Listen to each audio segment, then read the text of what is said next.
হয়তো আপনি জানেনই না, কারো ছবি ফেসবুকে শেয়ার করলেন, কারো বিরুদ্ধে ফেসবুকে স্ট্যাটাস দিলেন, কাউকে মেসেঞ্জারে হুমকি দিলেন।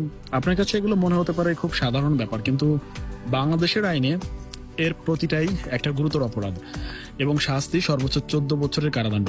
আজকে আমি আপনাদের বলবো ডিজিটাল নিরাপত্তা আইনে ঠিক কোন কোন কাজ অপরাধ হিসেবে গণ্য হয় এবং কোন কাজটি করলে আপনি নিজেই বিপদে পড়বেন। তো শেষ পর্যন্ত দেখেন, কারণ শেষের অপরাধটা সবচেয়ে বেশি মানুষ না জেনে করে ফেলে।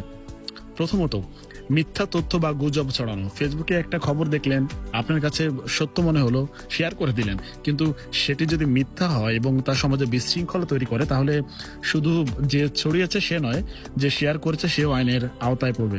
এর শাস্তি সর্বোচ্চ 3 বছরের কারাদণ্ড এবং 3 লক্ষ টাকা জরিমানা। তাই কোনো খবর শেয়ার করার আগে অবশ্যই যাচাই করেন।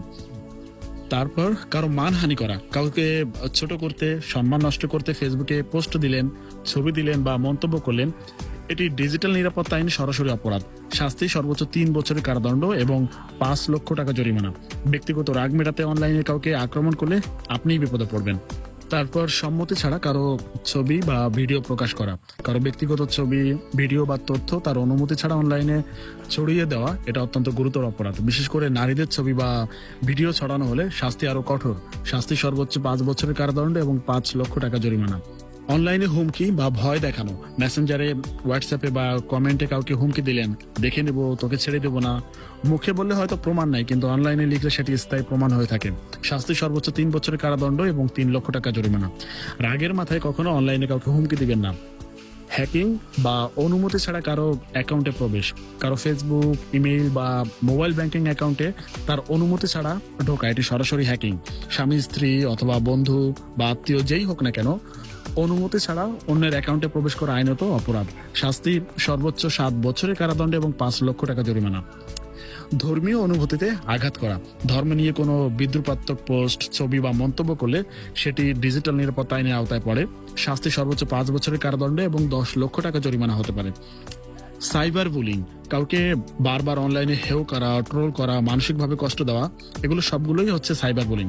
বিশেষ করে নারী বা শিশুর ক্ষেত্রে এই অপরাধ আরো কঠোরভাবে বিবেচিত হয়। শাস্তি সর্বোচ্চ 3 বছরের কারাদণ্ড এবং 3 লক্ষ টাকা জরিমানা হতে পারে।